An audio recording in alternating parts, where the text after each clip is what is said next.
দুপুরে বাবার লাশ দাফন, রাতের ব্যাংকে এটিএম বুথে ডিউটি, সকালে এইচএসসি পরীক্ষায় অংশগ্রহণ। সেই বাগেরহাটে ইসমাইল ইকনের পাশে দাঁড়িয়েছে জেলা প্রশাসন।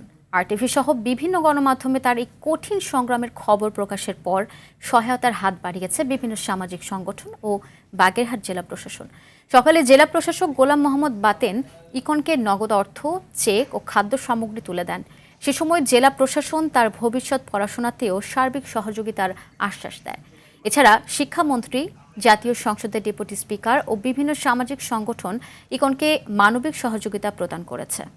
ব্যাংকের এটিএম বুথে চাকরি করেন নিরাপত্তা প্রহরী হিসেবে এবং সম্প্রতি তার পিতৃবিয়োগ হয়েছে।